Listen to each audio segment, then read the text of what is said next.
Alhamdulillah. Wassalatu wassalamu ala Rasulillah Muhammad ibn Abdillah wa ala alihi wa sahbihi wa man walah.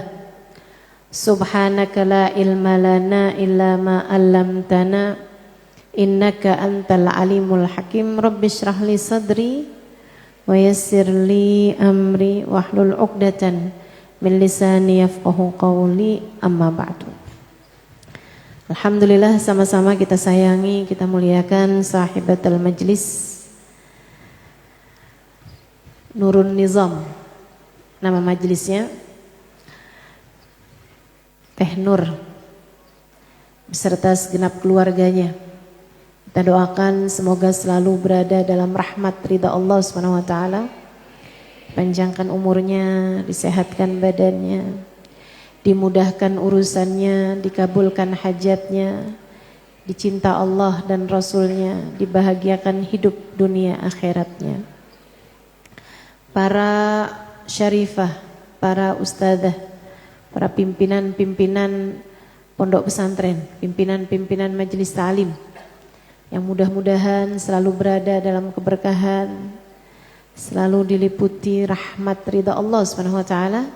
Dan tentu saja semua yang hadir di tempat ini, baik yang datang dari dekat maupun yang datang dari jauh, baik yang datang barusan, yang datang dari subuh ataupun yang datang dari kemarin, baik ibu-ibu, kakak-kakak, adik-adik, anak-anak, yang semoga semuanya dirahmati dan dicintai Allah, disayangi dan disyafaati Nabi besar Muhammad sallallahu alaihi wasallam, insyaallah. Amin ya rabbal alamin. Dulu ada raja Yaman namanya Tabban As'ad.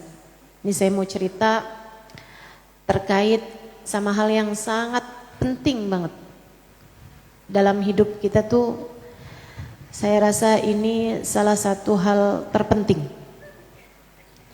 Dulu ada raja Yaman beratus tahun sebelum kelahiran Nabi Muhammad SAW. Namanya Tabban As'ad. Dia melakukan sebuah safari perjalanan, sebuah perjalanan antar negara. Itu biasa tuh dilakukan raja-raja pada zaman dulu maupun zaman sekarang. Pimpinan-pimpinan negara biasa mengadakan lawatan ke berbagai macam negara. Tabban As'ad bersama dengan rombongannya. Rombongannya itu ratusan orang, terdiri dari menteri-menteri, terdiri dari bawahan-bawahannya, terdiri dari ulama-ulama yang dia bawa, dan terdiri dari panglima-panglima. Ratusan orang dia bawa ini sebagai sebuah rombongan lawatan antar negara. Sebagai seorang raja, dimanapun tempatnya selalu mendapatkan jamuan, selalu mendapatkan sambutan, disiapkan segala sesuatunya. Karena sebelum datang tuh kirim surat dulu kan, kirim surat dulu, diberitahu akan sampai sekitar tanggal sekian gitu. Jadi mereka semuanya yang didatangi udah punya persiapan. Dari mulai tari-tarian, suguhin makanan-makanan, bahkan gak jarang mereka tuh dipersiapkan budak-budak perempuan untuk menghibur mereka gitu. Semua negara, semua daerah kecuali Mekah. Begitu ada di Mekah, gak ada sambutan, gak ada tari-tarian, gak ada pembacaan syair-syair, puji-pujian. Bahkan gak disiapin apa-apaan, mereka sendiri harus bangun tenda, mereka sendiri harus masak, mereka sendiri harus mengusahakan perjalanan tersebut. Sebenarnya gak apa-apa, tapi sebagai seorang raja tersinggung dong. Kenapa nih daerah ini nih, negara ini nih, kenapa tidak menyambut saya, tidak memperlakukan saya dengan hormat? Dikumpulin para ulama-ulama yang dia bawa, yang ngerti kitab-kitab yang terdahulu, yang mengerti ajarannya Nabi Isa, yang ngerti ajarannya Nabi Musa gitu. Kumpulin. Dia bilang, kenapa saya diperlakukan seperti ini di daerah ini? Ulama tersebut menjawab, mohon maaf Tuan, karena mereka ini punya Ka'bah. Ka'bah itu adalah rumah Tuhan, rumah Allah. Karena mereka sudah diberi rumah Allah yang mereka hormati, yang mereka muliakan, dan sesuatu yang paling mulia ada di atas muka bumi ini. Masa itu ya, hal termulia di atas muka bumi ini adalah Ka'bah. Dia bilang karenanya mereka tidak dapat menghormati yang lainnya. Mereka merasa tidak perlu menghormati siapapun dan apapun. Mereka udah punya yang paling mulianya. Rajanya marah, kemudian dalam hati berniat, akan saya hancurkan Ka'bah, batu demi batu. Akan saya ratakan Ka'bah serata tanah. Kalau gara-gara ini mereka nggak bisa hormatin saya akan hancurkan Ka'bah. Dalam hati. Sehingga sekalian, besok paginya dia bangun tidur sakit yang luar biasa. Gak bisa gerak dari atas tempat tidur, gak bisa ngapa-ngapain, sakit, terbujur kaku. Sampai akhirnya didatangkan tabib demi tabib, dipanggilkan orang-orang pintar yang mengerti ilmu-ilmu kesehatan, semuanya tuh panggilin. Dari yang herbal, dari yang kesehatan secara medis, semuanya.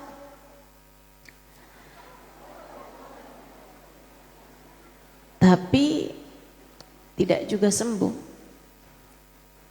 Gak sehat-sehat juga.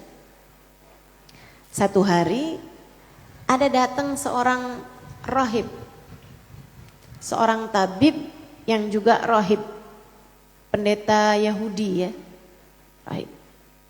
Dia bilang, saya akan berusaha untuk mengobati Tuan Raja, tapi punya syarat. Apa syaratnya? Ada dua. Dia bilang yang pertama, jangan ada orang lain di antara kita, saya berdua sama Tuan Raja aja. Syarat yang kedua, Tuan Raja harus jujur sama saya. Ya namanya orang sakit udah kayak gitu, Tuan Rajanya bilang ya udah, yuk kita penuhin.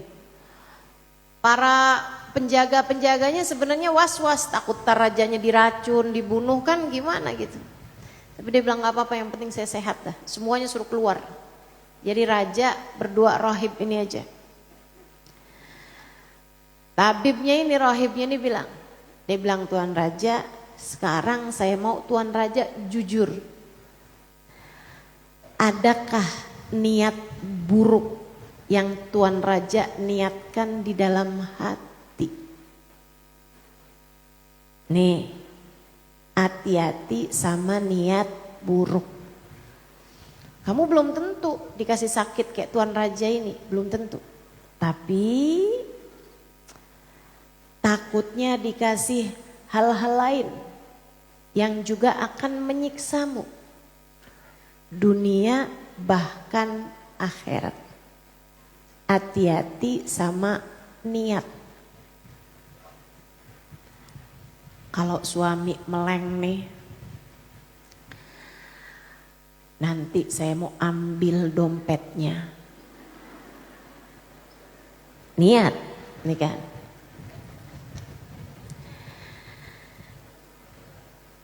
Niat jelek sama orang. Niat berbuat buruk. Kalau umur saya sampai tua, Udah 60-an tahun saya mau lepas jilbab. Orang yang ada tambah tua tambah solehah. Dia malah niatnya kayak begitu. Hati-hati sama niat buruk. Hati-hati sama niat buruk. Suami ketahuan selingkuh. Kalau gitu saya mau cari laki-laki lain yang lebih ganteng. Niat. Sesuatu kalau belum dikerjain kan namanya niat. Hati-hati sama niat. Niat buruk tuh orang lain gak tahu, tapi Allah tahu. Dan Allah akan memberimu sesuai dengan niatanmu tersebut. Artinya dari sejak niat kamu sudah akan dibalas. Hati-hati sama niat buruk. Rajanya begitu diingetin kayak gitu, rajanya baik, orang baik, kecuali bahwa dia tersinggung. Begitu kan? Nah, orang baik pun juga bisa tersinggung. Jadi dia bilang, oh iya, saya ada niat buruk. Apa itu? Saya mau meratakan Ka'bah dengan tanah. Kenapa gitu Tuan Raja? Akhirnya kasih tahu tuh ceritanya. Kalau gitu Tuan Raja, saya nggak akan kasih obat apa-apa sama Tuan Raja. Cukup dengan Tuan Raja taubat dari niat buruk tersebut. Dengan mengatakan bahwa ya Allah saya cancel niat saya. Saya nggak jadi niat kayak gitu ya Allah. Akhirnya Tuan Raja pun malam hari itu mengganti niatnya. Saya nggak akan meratakan Ka'bah, tempatmu dengan tanah, rumahmu dengan tanah. Ampuni saya ya Allah. Ibu-ibu sekalian, beriman kepada Tuhan, Tuan Rajanya, beriman kepada Allah. Akhirnya besok paginya sembuh, seperti nggak pernah sakit apa-apa. Malah Raja pun berniat, saya akan memakaikan Ka'bah baju kiswah, kiswahnya Ka'bah. Kabarnya Raja ini Tabban As'ad adalah orang pertama yang memakaikan bajunya Ka'bah. Pemberi tutup Ka'bah itu dia orang pertamanya. Namanya Raja Tabban As'ad. Pulang nih dari arah Mekah mau menuju kota Yaman, mau menuju negeri Yaman. Kemudian mampir di Yathrib. Itu memang arah perjalanannya tuh dari Mekah ke Yaman itu lewatin Madinah. Makanya hawanya Madinah itu deket sama hawanya Hadramaut. Nah itu begitu masuk tuh dari Madinah itu nggak jauh, kemudian Hadramaut. Hawanya itu nggak jauh-jauh beda, panasnya, dinginnya kurang lebih. Karena memang nggak terlampau jauh. Hadramaut itu Yaman, tempat kami dulu sekolah. Tempat saya sekolah. Kami siapa? Oke lah. Ya, tempat saya sekolah ya. Yang di sini ada yang kelulusan Yaman? Anak-anaknya insya Allah. Cucu-cucunya insya Allah. Biar ada yang jadi murid-muridnya Habib Umar bin Hafiz. Biar ada yang jadi murid-muridnya Hubabah Nur insya Allah. Amin. Sehingga sekalian, akhirnya nyampe di Yathrib. Disambut, dimuliakan, seperti mana di daerah-daerah yang lain. Biasa tuh kan kalau bepergian misalnya seminggu gitu di satu daerah. Atau berapa hari gitu. Waktunya mau pulang, besoknya nih mau pulang. Tuan Rajanya kan pengumuman tuh, besok kita mau berangkat pulang ya. Jadi siap-siap dari malam ini. Ada beberapa ulama datang menemui beliau. Dia bilang, Tuan Raja, maafkan kami, saya dengan beberapa orang di antara para ulama-ulamamu ini nggak mau ikutan pulang. besok nih kami nggak mau ikutan pulang. Oh kenapa? Apa mungkin naksir orang situ ya kan? Namanya cinta kan, jatuh cinta nggak tahu. Kenapa nih nggak mau pulang? Apa kamu mau buka usaha di tempat ini mungkin? Kamu lihat nih kayaknya tempat strategis untuk buka usaha. Apa? Kalau alasanmu saya terima, saya benarkan, saya bolehkan kalian untuk tinggal di tempat ini. Tapi kalau saya rasa alasan kalian itu tidak dapat saya terima, saya akan paksa kalian untuk ikut pulang kembali bersama dengan saya ke Yaman. Mereka bilang, Tuan Raja, yang kami baca dari kitab-kitab yang terdahulu, kota ini, kota Yathrib, akan menjadi tempat hijrahnya Nabi akhiruz zaman. Ini masih, nabinya masih kurang 200-300 tahun dari lahir. Itu ulama-ulama pada masa tersebut sudah tahu bahwa Yathrib ini, Tuan Raja, akan jadi tempat hijrahnya Nabi akhiruz zaman. Kami berharap kami menikah, punya anak, punya cucu, cicit. Sampai kalau nabinya hadir, nabinya hijrah ke tempat ini, cucu-cucu kamilah yang akan menyambut kehadirannya. Tuan Rajanya bilang, masuk di akal, dapat saya terima. Baik kalau gitu, kalian berapa orang ini aku izinkan untuk tinggal. Besok paginya Tuan Raja kasih sisa-sisa uang, sisa-sisa bekal kepada yang tinggal ini. Nih, buat makan kalian selama beberapa waktu ini, kan belum punya kerjaan, belum punya apa, kasihin. Kemudian dia titip surat. Dia bilang, tolong sampaikan surat ini untuk Nabi akhiruz zaman. Nabinya belum ada, tapi kan turun-temurun kasihin. Sampai nabinya beneran ada, kasihin. Tulislah suratnya, kasihin kepada pimpinan ulama tadi nih, yang tadi malam laporan itu. Pulang Tuan Rajanya. Beratus tahun kemudian, 300-an tahun kemudian, kita tahu bagaimana kejadiannya.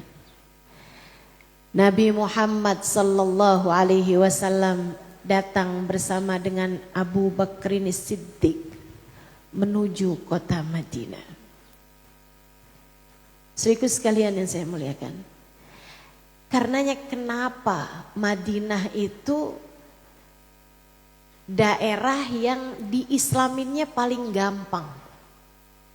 Nabi itu masukin Islam ke kota Madinah. Madinah bahkan udah pada Islam sebelum Nabi Muhammad datang. Orang-orang Madinah tuh di Islam, makanya disambut Nabi Muhammad ketika awal kali datang. Banyak di antara mereka yang beriman kepada Nabi Muhammad bahkan sebelum pernah melihat wajah Nabi Muhammad. Karenanya saya sering sampaikan, buat cinta tuh gak perlu jumpa. Kamu tuh gak harus ketemu dulu baru bisa jatuh cinta sama seseorang. Enggak. Itu yang kita pelajari dari ahli Yathrib, dari orang-orang Madinah. Hati mereka sudah jatuh cinta kepada baginda Nabi Muhammad. Bahkan sebelum mereka melihat dan memandang wajah Nabi Muhammad. Dari ajakannya Mus'ab bin Umair yang diutus sama Nabi Muhammad sebagai ustadz pertama, guru pertama, dai pertama. Diutuskan Mus'ab bin Umair ngajarin mereka Quran, ngajarin mereka tentang Islam, ngajarin mereka tentang iman, ngajarin mereka tentang Nabi Muhammad. Rasa yang ada dalam hati Mus'ab bin Umair mengalir kepada orang-orang Yathrib, berduyun-duyun masuk ke dalam agama Islam. Sampai yang kita tahu, Nabi ketika hadir 2 tahun kemudian, Madinah sudah gegap gempita menyambut Nabi Muhammad. Kenapa? Orang Madinah itu mudah menerima Islam. Nabi Muhammad cerita hatinya lembut-lembut. Orang Madinah hatinya lembut-lembut. Kenapa orang Madinah hatinya lembut-lembut? Karena niat baik kakek-kakeknya. Niat baik orang tuanya. Ini nih yang saya sampaikan tadi. Salah satu hal penting kamu hidup di atas muka bumi ini, benerin niat. Bagusin niat. Sebab innamal a'malu binniyat. Wa innamal likulli imri'in ma nawa. Sesungguhnya segala perbuatan tergantung dari niatnya. Setiap orang hanya akan diberi sesuai dengan niatnya. Niatnya pengen tinggal di Madinah buat apa? Bukan karena naksir perempuan. Bukan karena pengen buka usaha. Bukan karena pengen jadi pejabat di kota tersebut. Bukan karena merasa bahwa tempat ini yang paling baik atau melarikan diri. Habisnya saya putus asa atau putus cinta. Jadi saya pindah aja dah sekarang nih ke Madinah. Enggak gitu. Orang-orang tersebut, para ulama-ulamanya Tabban As'ad, dulu mereka memutuskan untuk tinggal di Yathrib dengan harapan agar anak-anak kami menjadi ansar Rasulillah, agar anak-anak kami menjadi penolongnya Nabi Muhammad, agar anak-anak kami dapat menjadi orang-orang yang menyambut Nabi Muhammad, agar anak-anak keturunan kami nantinya entah yang keberapa saat Nabi Muhammadnya hijrah ke kota ini, keturunan-keturunan kamilah yang kelak akan menyambut beliau. Tuh, niatnya bagus. Jadi mereka niat hijrahnya begitu, ketika kawin juga niat kawinnya begitu. Ini nikah nih biar nanti dapat anak-anak keturunan yang nanti keturunan saya itu akan menjadi orang-orang yang nyambut Nabi Muhammad. Urusannya tentang Nabi Muhammad, niatnya tentang Nabi Muhammad, niatnya pengen jadi orang-orang yang dekat dengan Nabi Muhammad. Saudaraku sekalian, Allah kasih. Makanya kamu, kalau kamu kesian sama anak-anak kamu kesian sama cucu-cucu kamu, ini biasanya orang kesian sama cucunya lebih besar daripada kesian sama anaknya, betul? Sayang sama cucu tuh lain daripada sayang sama anak, betul? Sayangan mana anak sama cucu? Cucu.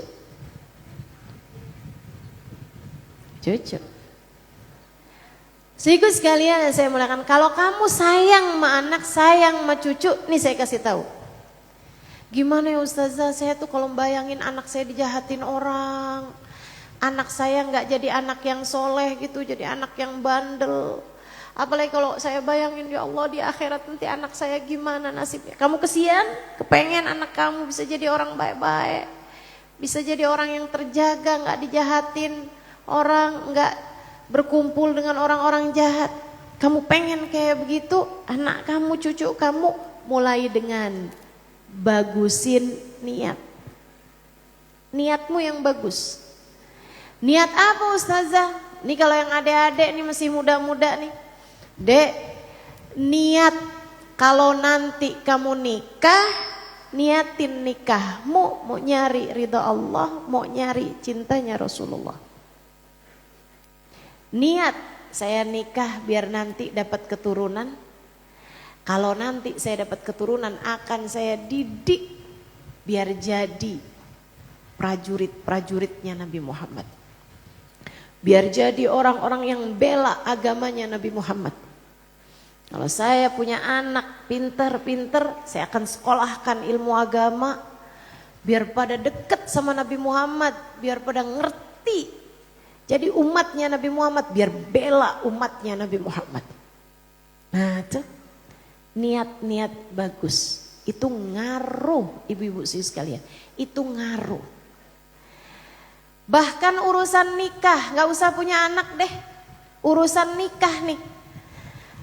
Jangan asal nikah. Ketemu ganteng dikit. Udah aku tak mampu hidup tanpamu. Lah. Baru ada laki-laki ngasih pulsa 50.000 udah ngikut aja. Ya ampun. Diajakin pacaran mau. Padahal pacarannya juga timbangan duduk-duduk di bawah pohon doang.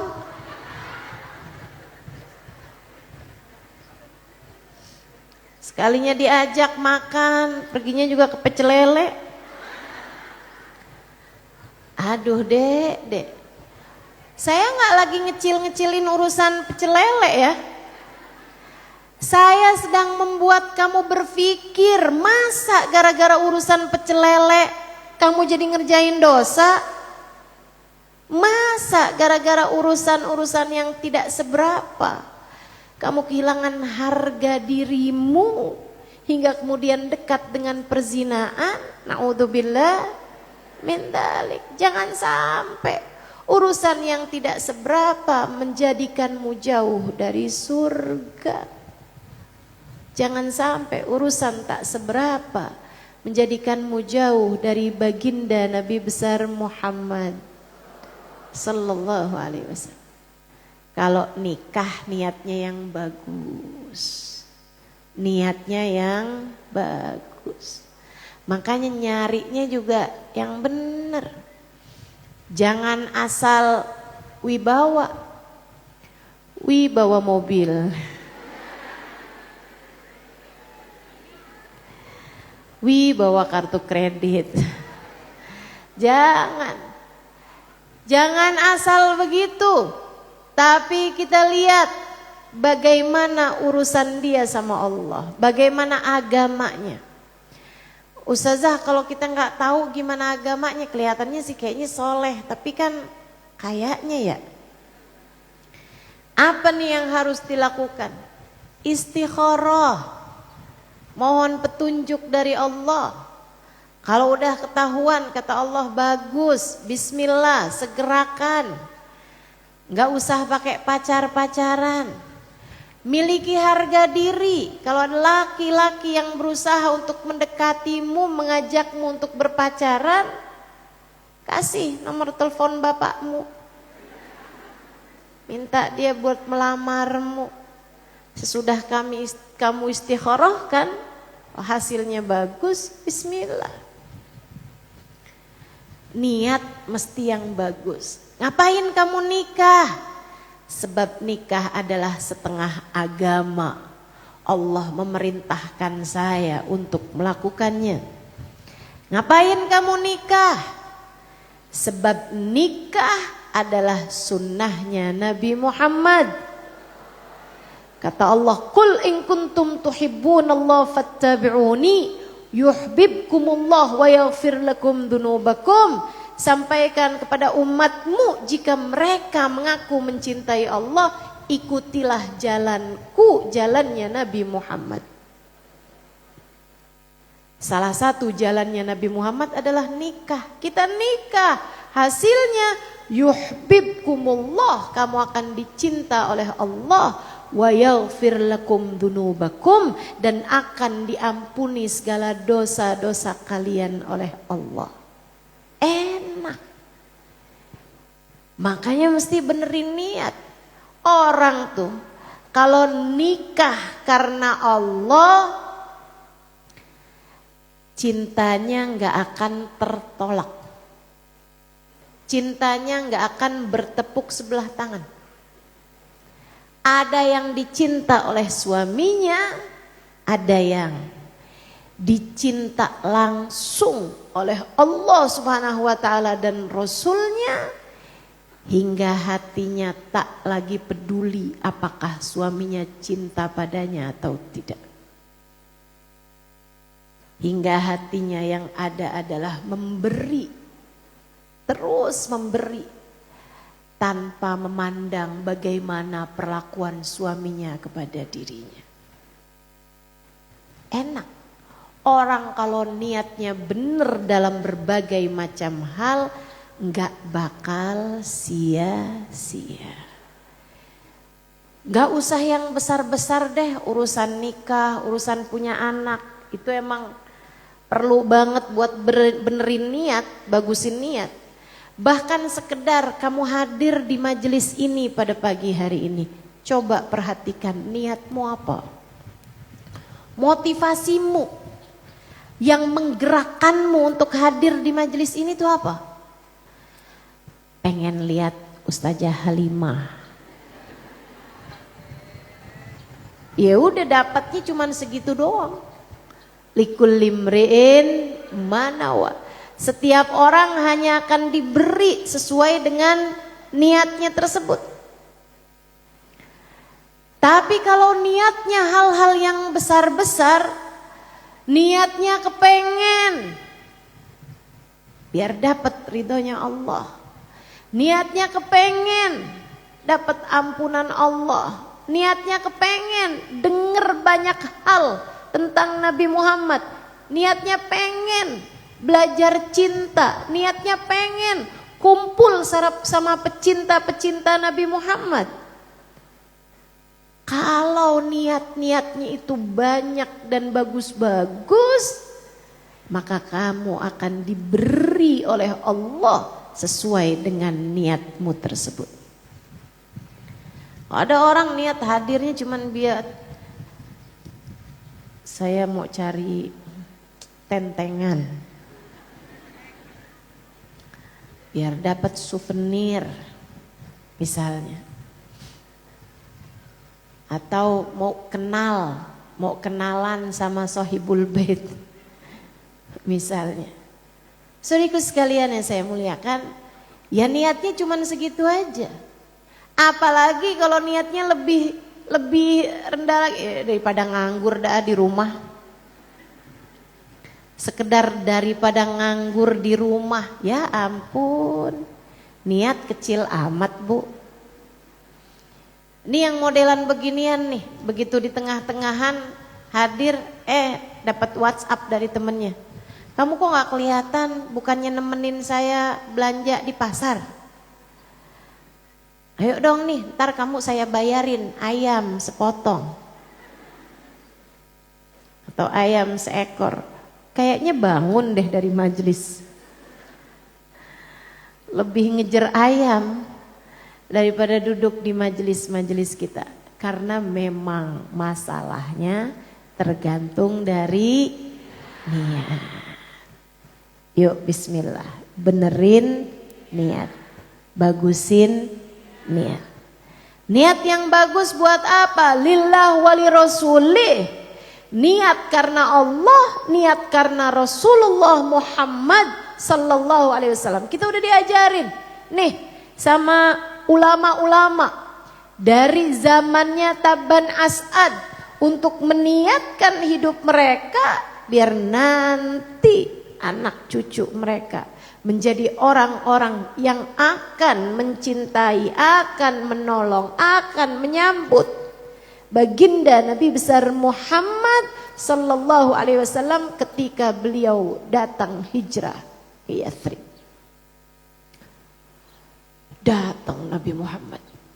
Sebelum datang tuh udah pada latihan. Latihan tola al-badru alaina.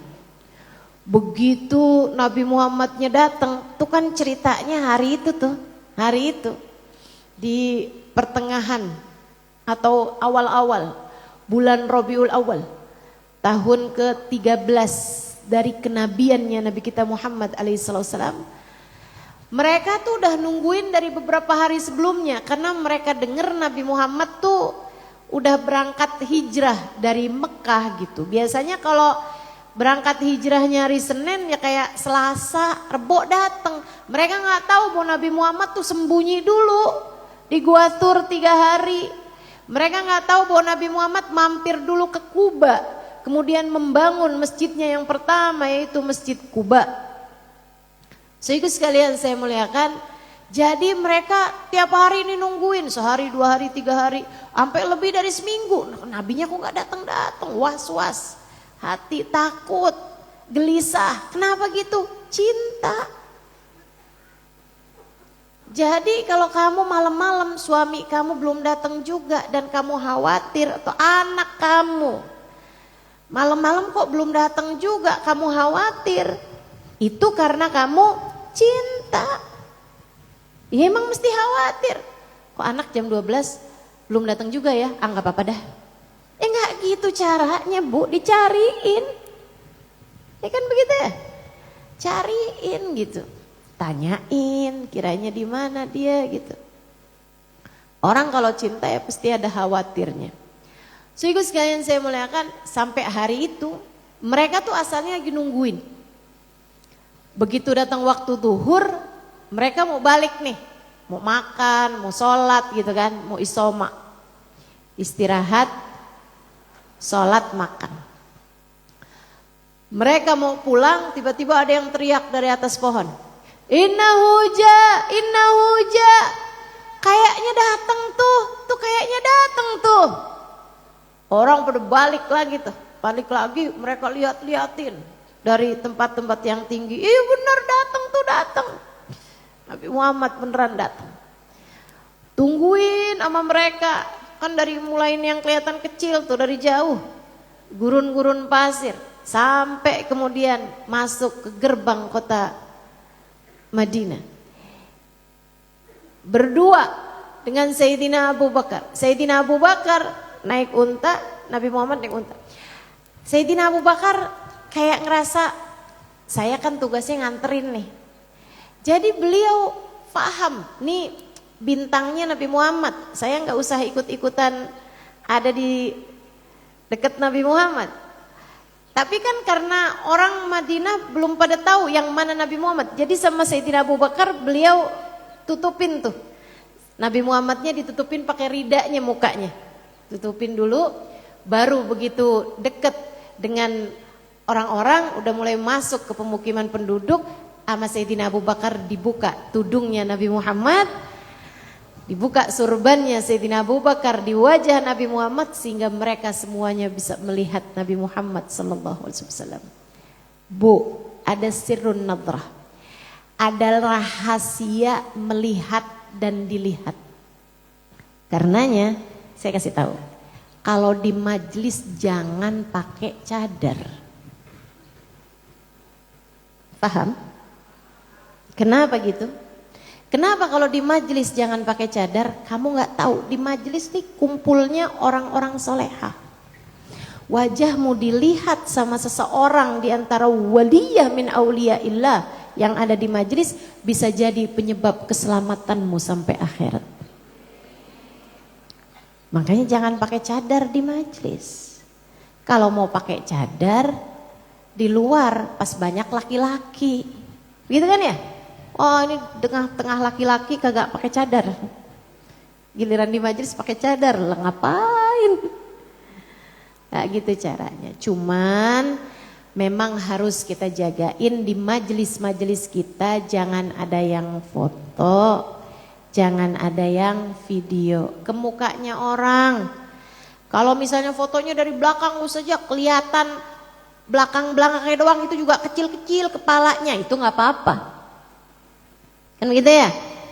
Nah, gitu. Makanya kalau ibu-ibu nanya, Ustazah kan pakai cadar, kenapa kalau ngajar nggak pernah pakai cadar? Saya pengen melihat dan dilihat. Saya kepengen saya bisa melihat ibu-ibu semuanya, dan juga saya kepengen dilihat sama ibu-ibu semuanya. Siapa tahu nih di antara yang hadir ada waliyah min auliyaillah. Ada perempuan-perempuan yang doanya mustajab, ada perempuan-perempuan yang sangat dicinta sama Allah. Saya dapat keberkahan dari dilihat oleh perempuan-perempuan yang semacam itu. Gitu ya. Dan juga agar kita bisa saling bertatap muka. Saya bisa lihat senyum teman-teman semua yang hadir di tempat ini. Dan teman-teman juga bisa lihat senyum saya yang cukup manis ini. Gitu kan? Enak kan? Jadi jangan foto, jangan video. Ada sirrun nadrah, ada rahasia melihat dan dilihat. Para sahabat memandang wajah Nabi Muhammad. Nabi Muhammad pun memandang wajah para sahabat. Nabi Muhammad tersenyum kepada semua para sahabat yang ada di Yathrib pada waktu tersebut. Banyakannya juga emang orang-orang Mekahnya udah pada datang tuh. Muhajirin, orang-orang yang hijrah dari Mekah juga sudah pada berdatangan. Sudah tinggal di sana. Nabi Muhammad tersenyum pada mereka, mereka tersenyum kepada baginda Nabi besar Muhammad sallallahu alaihi wasallam. Turun hujan rahmat dari Allah Subhanahu wa taala. Jalla jalaluhu wa ta'ala azamatuh. Habisnya Nabi Muhammad lewatin nih, mereka bergemuruh mengumandangkan ucapan selamat datang. Tala'al badru alaina min thaniyatil wada' wajaba syukru alaina mada'a lillahi da ayyuhal mab'uthu fina ji'ta bil amril muta' ji'ta syarraftal madinah marhaban ya khairada. Tola al-badru alaina, purnamanya sudah terbit di atas kita. Nabi diibaratkan sebagai purnama. Min thaniyatil wada, datang dari arah bebukitan kota Mekah. Wajib syukru alaina, kita harus pandai menghargainya. Kita harus pandai mensyukurinya. Mada'a lillahi da, sebab dia akan mengajak kita menuju surga. Sebab dia akan mengajak kita menuju kebaikan. Ayyuhal mab'uthu fina, wahai yang terutus kepada kami, ji'ta bil amril muta', engkau datang dengan perkara yang akan kami patuhi. Niat lagi tuh. Nabinya baru datang, mereka udah niatnya bil amril muta'. Apapun yang kau suruh wahai Nabi Muhammad, kami akan sami'na wa ata'na. Kami akan dengar dan kami akan patuhi. Kita kalau niat mau hadir majelis juga gitu. Ya Allah, saya mau hadir majelis nih, apapun yang akan disampaikan, saya akan dengarkan dan saya akan patuhi.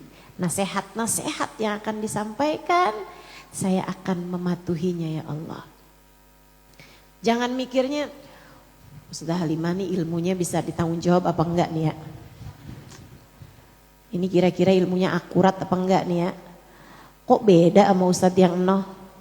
Ini sebenarnya yang mana nih yang saya ikutin ya. Lah kok udah kayak begitu tuh. Dari awal-awal udah susah tuh.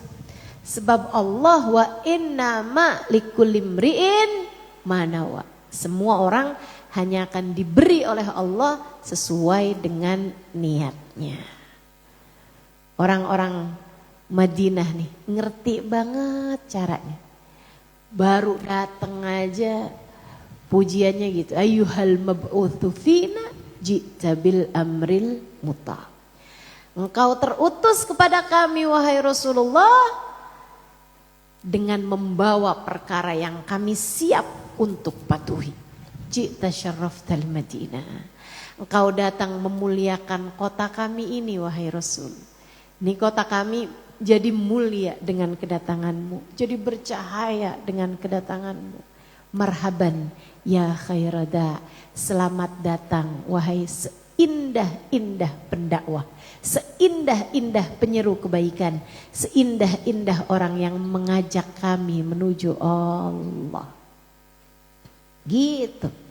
Anak kecil-kecil pada nyanyi, perempuan-perempuan pada berdendang, pada nabu-nabu rebana, laki-laki semuanya tuh pada bersenandung bersama-sama. Saat itu tentu saja belum turun ayat hijab, sehingga pada kumpul semuanya, laki, perempuan, kecil, dewasa, semua. Meskipun tentu saja bahkan dari sebelum turun ayat hijab, perempuan-perempuan pada zaman tersebut sudah pandai menutup aurat-aurat mereka karena malu.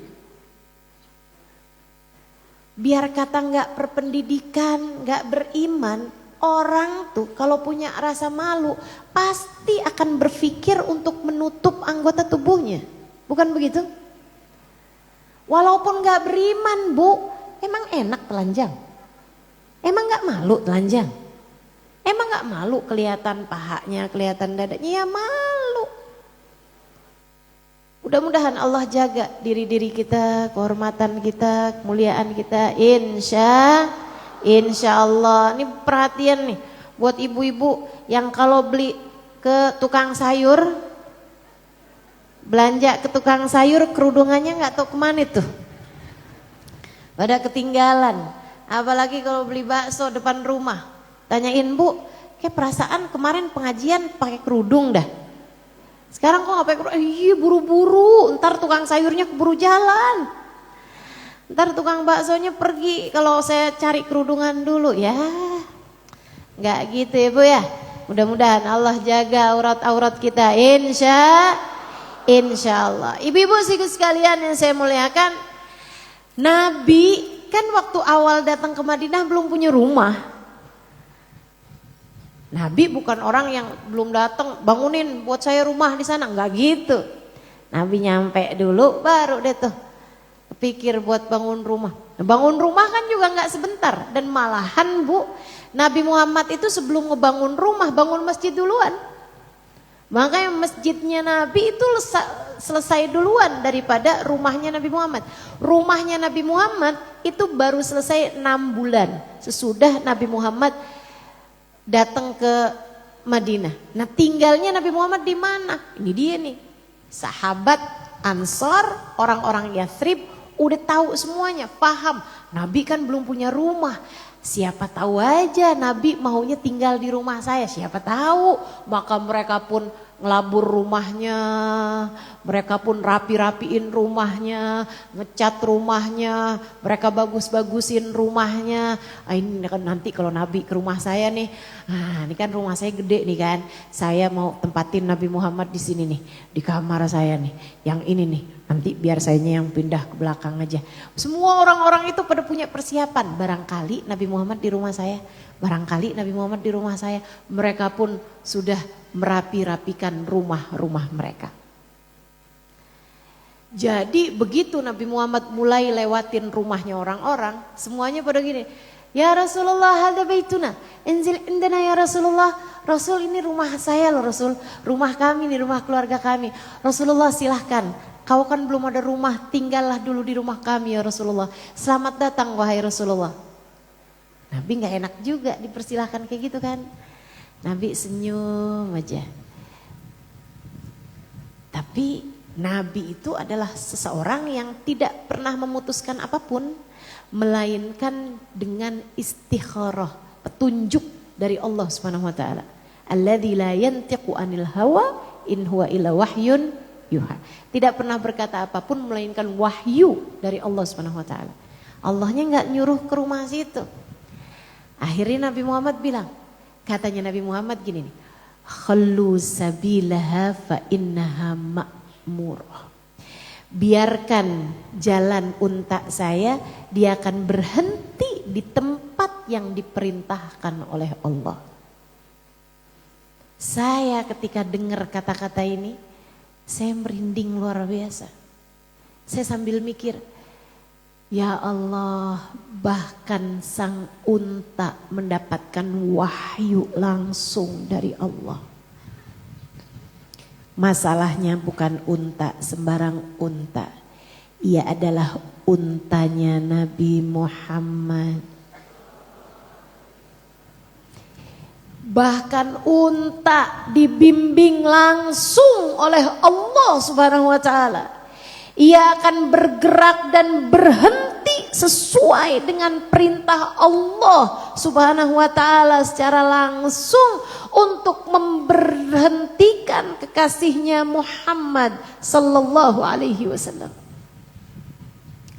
Sebaik-baik unta, seindah-indah unta, seberuntung-beruntung unta.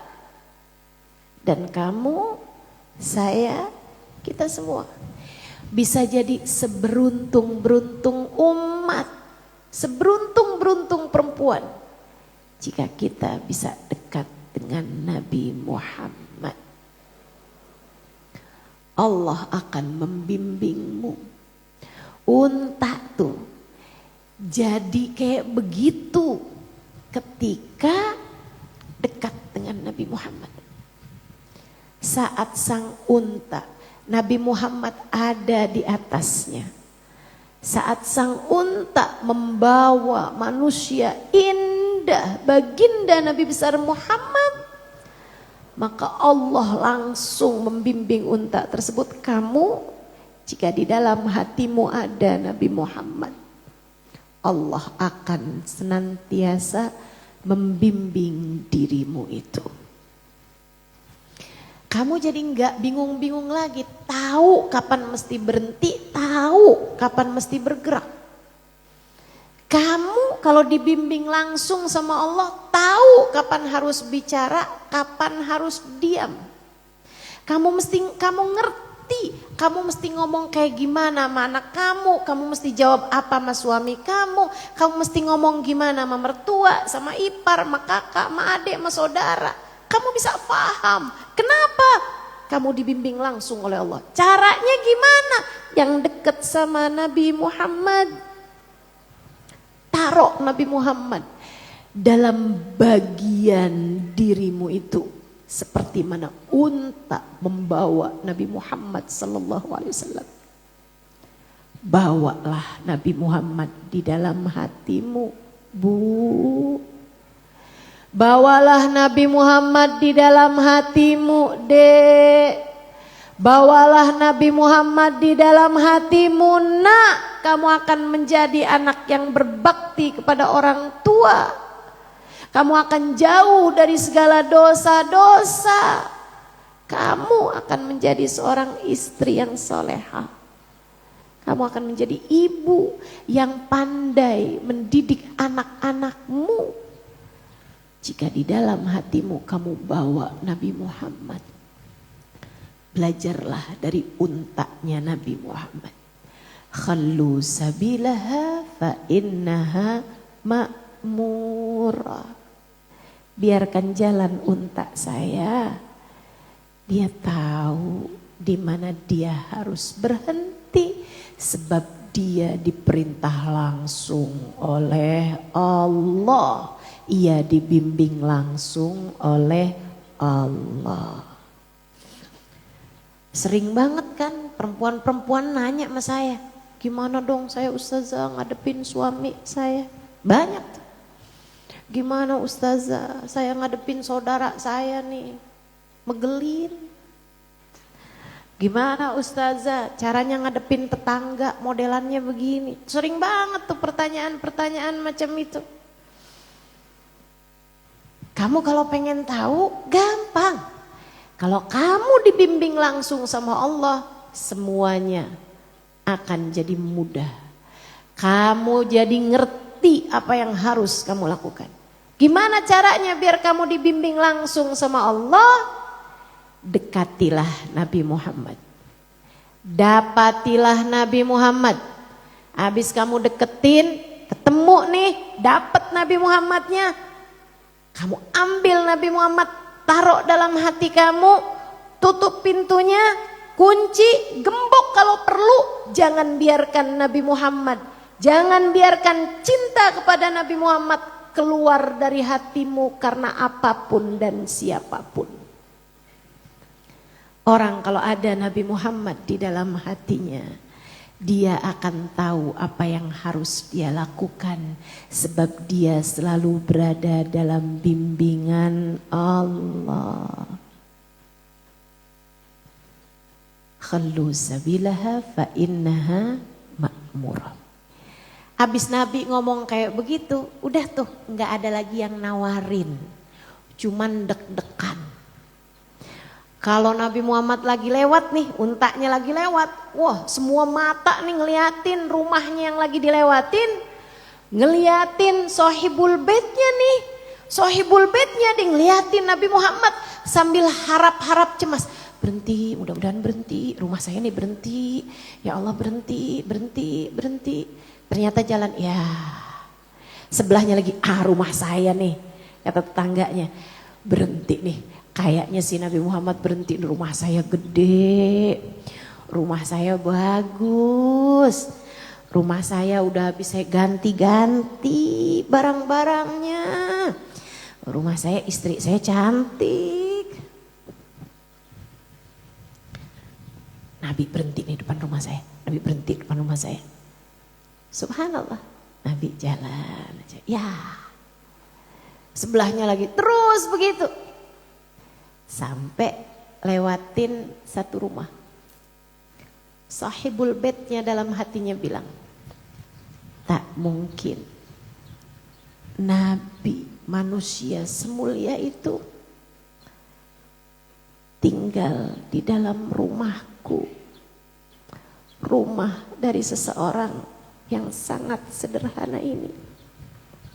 Siapalah saya sampai Nabi Muhammad berkenan di tempat saya.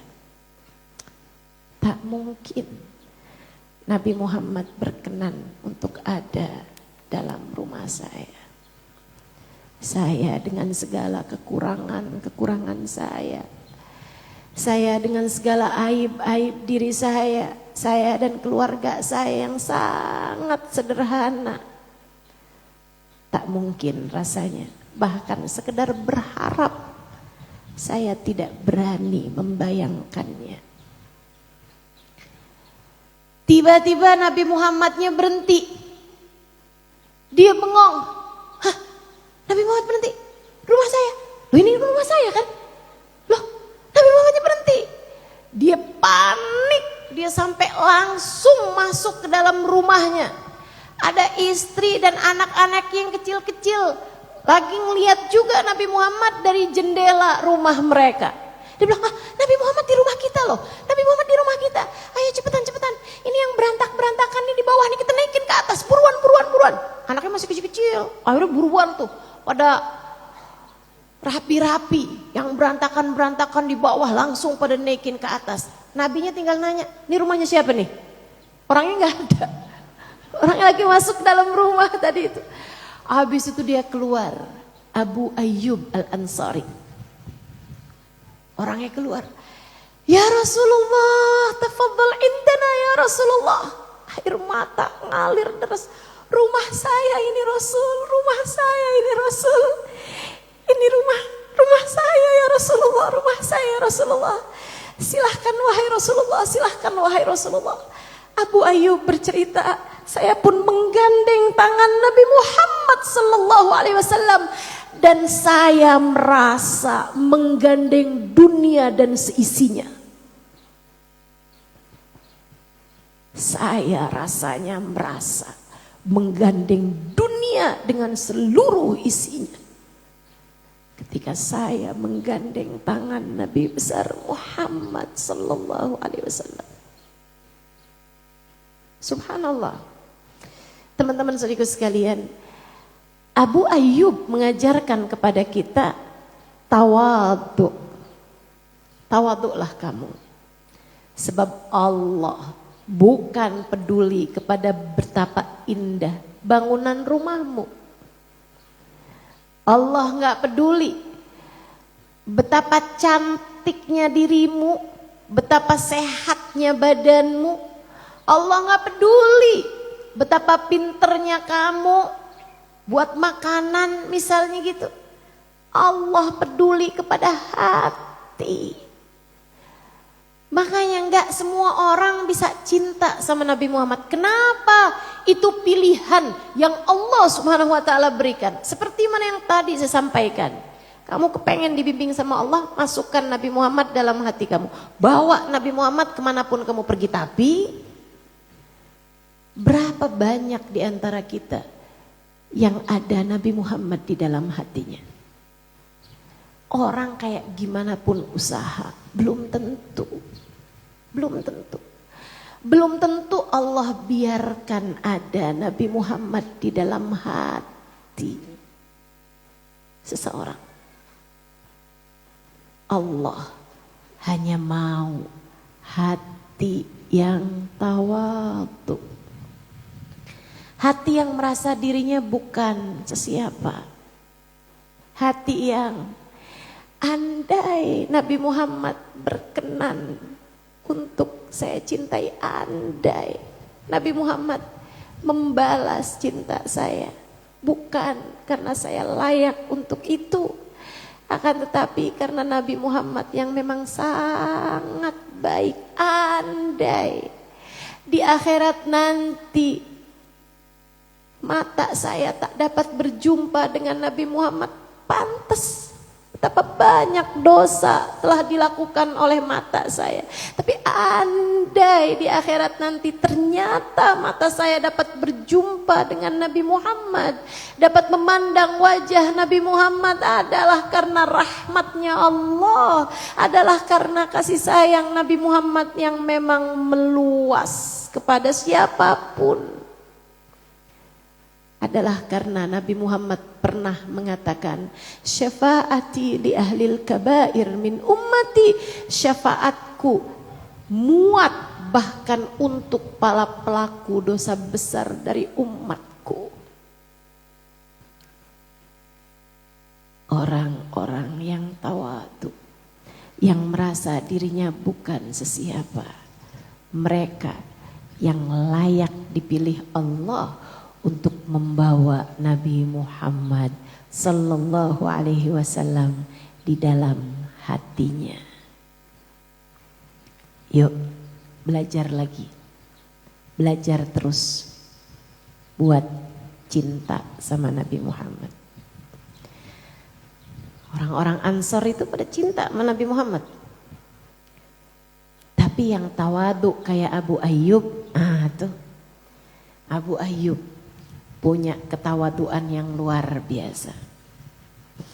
Saudaraku sekalian, saya muliakan, kabarnya dulu Bukit Sinai, ya, Gunung Sinai, itu kan gunung yang Allah sebutkan dalam Al-Quran, yang jadi tempat bincang-bincangnya Allah dengan Nabi Musa. Allah ketika memutuskan akan ada gunung yang akan aku pilih untuk jadi tempat bincang-bincangku dengan Musa, hambaku, Nabi yang aku utuskan kepada Bani Israel. Gunung yang mana nih? Semua gunung mengajukan dirinya. Saya ya Allah, saya yang paling tinggi. Saya ya Allah, saya yang paling kuat. Ya Allah, di saya aja ya Allah. Kayaknya saya yang paling indah ya Allah. Pemandangannya paling cakep ya Allah, saya aja. Kecuali Bukit Sinai. Bukit Sinai ngerasanya kayak yang kayaknya nggak pantas tempat saya. Siapalah saya. Jadi gunung juga nggak terlalu tinggi, pemandangan juga nggak terlalu indah. Saya emang nggak pantas ya Allah, nggak pantas. Kata Allah, kalau gitu Bukit Sinai, aku pilih jadi tempat bincang-bincangku dengan Nabi Musa. Allah suka sama hati yang tawadhu, hati yang tawadhu. Mudah-mudahan Allah anugerahkan kepada kita hati yang tawadhu, insya Allah. Gimana sih Ustazah bedain antara tawadhu meminder? Betul nggak? Ya, tawadhu meminder. Orang yang minder itu yang dilihat pandangan orang, yang dia nilai pandangan orang. Tapi kalau orang tawadhu yang dia nilai adalah pandangan Allah. Dia merasa dalam pandangan Allah dia bukanlah sesiapa. Gitu. Kalau dia yang dia lihat, yang dia pikirin adalah pandangan Allah, kemudian dia merendahkan hatinya, itu adalah tawadhu. Merendahkan hati dalam pandangan Allah. Kalau merendahkan hati dalam pandangan manusia, ntar orang tahu kalau saya tuh sebenarnya nggak pinter. Disuruh baca Quran, ya ampun nanti orang tahu kalau saya tuh sebenarnya baca Qurannya masih belum bagus. Saya nggak mau belajar di musola barengan sama orang-orang. Saya kan tawadhu, nanti saya ketahuan. Itu bukan tawadhu, namanya minder ya. Kalau buat belajar Al-Quran ya nggak perlu pakai minder, teman-teman saya sekalian. Nah itu bedanya antara tawadhu sama minder. Akhirnya Nabi Muhammad tinggal di rumah Abu Ayyub. Berapa lama? 6 bulan. Itu Abu Ayyub punya banyak anak kecil-kecil. Kayak 6 beberapa orang gitu anaknya. Semuanya tuh masih kecil-kecil. Yang paling kecil itu masih merangkak, teman-teman sekalian. Abu Ayyub kan minta Nabi Muhammad buat naik ke atas. Rumahnya orang Arab itu atas bawah, tangganya itu di luar buat masuk ke bagian atas. Nabi Muhammad bilang sama Abu Ayyub bilang, silahkan wahai Rasulullah di atas. Kata Nabi Muhammad, Abu Ayyub, saya ini kan baru datang. Pasti banyak orang-orang yang kepengen menjenguk, kepengen nyambang, pengen datang kepadaku. Kalau saya di atas kesian yang tua-tua susah naiknya Abu Ayyub. Apalagi ini saya baru tahu nih, ternyata emang bener itu ya. Kita kalau udah tua-tua susah mau naik turun tangga. Betul Bu? Ini yang bangsa model duduk per 10 menit ganti posisi. Saya tahu masalahmu. Karena saya bahkan gak boleh lagi duduk di bawah nih. Masya Allah. Ibu-ibu sekalian saya muliakan, jadi yang Nabi bilangin jangan di atas dong Abu Ayyub, di bawah aja. Gitu Rasul, baiklah Rasul. Dia pun kemudian manggil anak dan istrinya. Dia bilang ayo yang berantak-berantakan. Yang berantak-berantakan di atas, di bawah diturunkan, dinaikkan ke atas, Nabi Muhammad mau di bawah. Itu kan tadi yang dirapiin kan di atas. Tadi yang dirapiin di atas, sekarang ternyata Nabinya mau di bawah gitu kan. Waduh, gedubrakan tuh keluarga Abu Ayyub. Abu Ayyub bersama dengan keluarganya tinggal di atas. Kalian tahu apa yang Abu Ayyub lakukan? Semua tempat tidur dipinggir-pinggirin sama Abu Ayyub. Jadi yang di atas rumahnya Abu Ayyub bagian tengahnya yang kiranya di bawah itu ada Nabi Muhammad, tempat tidurnya Nabi apa semuanya di bawah gitu kan. Itu tuh sama Abu Ayyub di atasnya nggak ada apa-apa. Tempat tidurnya dipinggirin, anak-anaknya dipesenin. Kalau lewat ya nak ya, minggir aja, di pinggir. Kamu jangan sampai menghalangi wahyu yang turun. Ntar wahyu mau turun nak, Nabi Muhammad kena kamu nak, ya ampun awas hati-hati, hati-hati. Diajarkan adab kepada anak-anaknya. Dan sejak Nabi Muhammad tinggal di rumah Abu Ayyub, dari awal Nabi Muhammad tinggal di rumah Abu Ayyub kalau masak buat sekeluarga, istrinya masak buat sekeluarga, ditaruh di nampan jadi satu. Banyak tuh, karena keluarganya banyak, itu diturunkan kepada Nabi Muhammad. Nabi Muhammad ngelihatnya, Abu Ayyub, makan saya nggak sebanyak ini.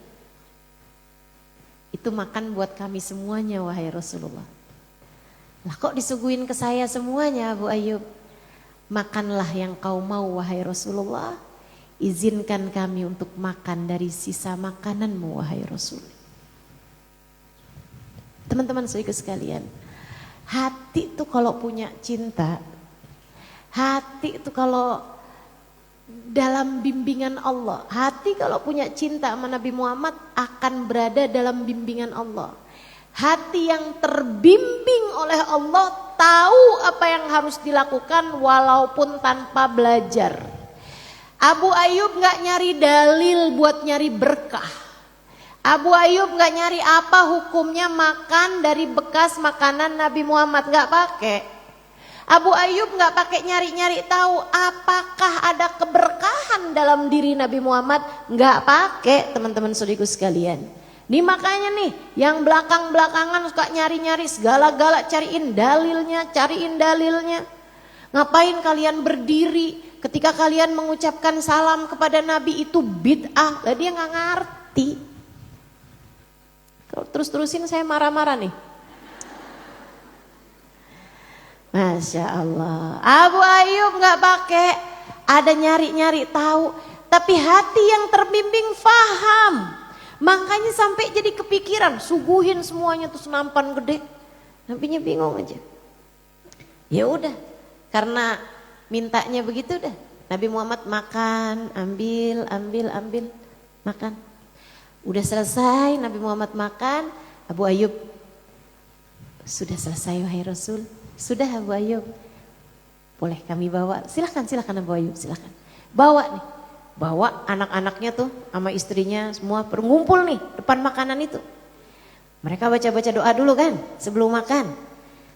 Jangan makan dulu, mari kita baca doa dulu, gitu kan? Itu tuh matanya Abu Ayyub, matanya anak-anaknya udah nyari-nyari. Mana dia nih bekas tangannya Nabi Muhammad. Begitu Bismillahirrahmanirrahim, langsung tuh rebutan antara istrinya Abu Ayyub sama Abu Ayyub dan anak-anaknya, rebutan bekas tangannya baginda Nabi besar Muhammad sallallahu alaihi wasallam radhiyallahu taala anhu. Hari pertama Nabi Muhammad nyampe di rumah Abu Ayyub malam harinya, di saat orang-orang udah pada pulang ke rumah mereka masing-masing, yang berdatangan kan nyambut Nabi Muhammad, bawain makanan, bawain ini, bawain itu, udah pada pulang semuanya nih, tinggal Abu Ayyub sama ada beberapa orang sahabat aja gitu. Di rumahnya Abu Ayyub Al-Ansari, Abu Ayyub kemudian datang kepada Nabi Muhammad menyerahkan sebuah surat. Ya Rasulullah, ini adalah surat yang dititipkan oleh ayah saya. Ayah saya dari ayahnya. Ayahnya dari ayahnya. Ayahnya dari ayahnya. Dari ayahnya, dari ayahnya. Surat dari Raja Tabban As'ad dititipkan kepada kami, kepada kakek kami, ulama yang enggak mau pulang ke Yaman saat Raja Tabban As'ad mengadakan lawatan ke negeri ini. Ia menitipkan surat untukmu wahai Rasulullah. Dibuka sama Nabi suratnya yang tadi tuh. Di awal tadi saya cerita. Ini yang gak nyambung nih. Yang mana sih? Yang mana sih?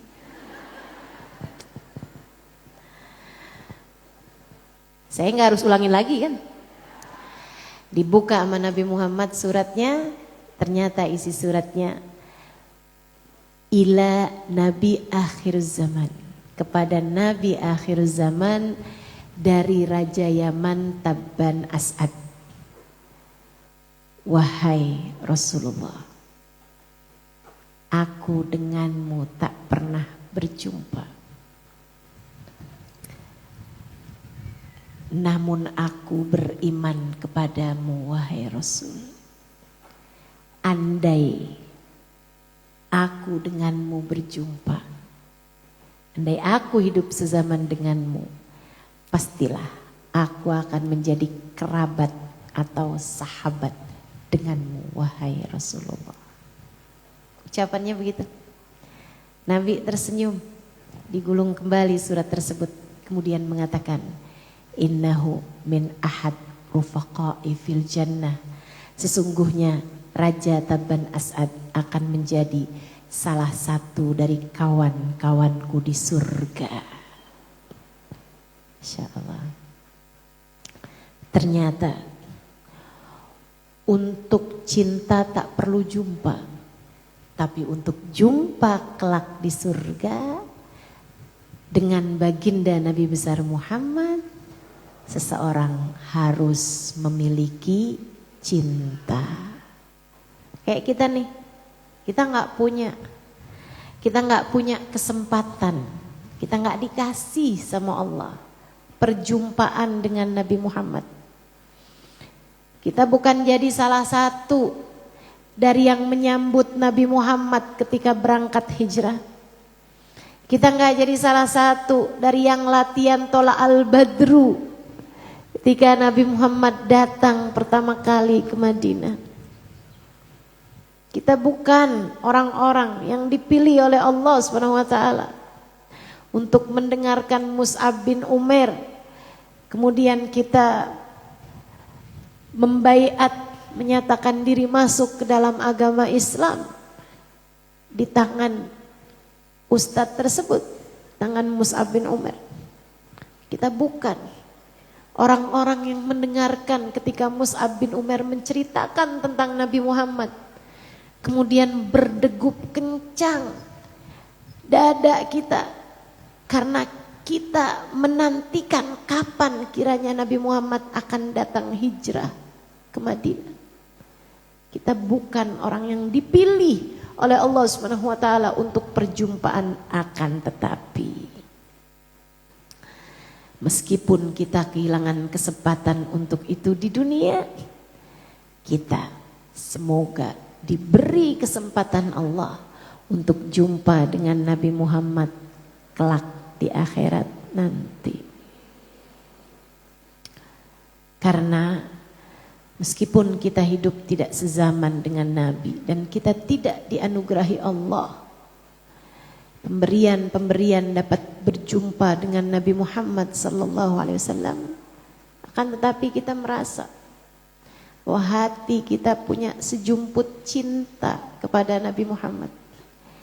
Cinta yang saya rasa membuatmu datang dari sejak pagi-pagi ke tempat ini, bahkan dari sejak malam. Cinta yang saya rasa membuatmu meninggalkan keluarga pada pagi hari ini, meninggalkan kegiatan-kegiatanmu pada pagi hari ini untuk bisa hadir di perayaan Maulid Nabi Muhammad sallallahu alaihi wasallam. Saya berharap cinta di dalam hati kita tidak disia-siakan oleh Allah Subhanahu wa taala. Semoga kelak di akhirat nanti kita dapat berjumpa dengan Nabi besar Muhammad sallallahu alaihi wa ala alihi wa sahbihi wasallam. Saudariku sekalian yang saya muliakan, beberapa pelajaran bisa kita ambil dari kisah yang tadi telah saya sampaikan. Yang nomor satunya, yang paling utamanya adalah benahi niat, bagusin niat.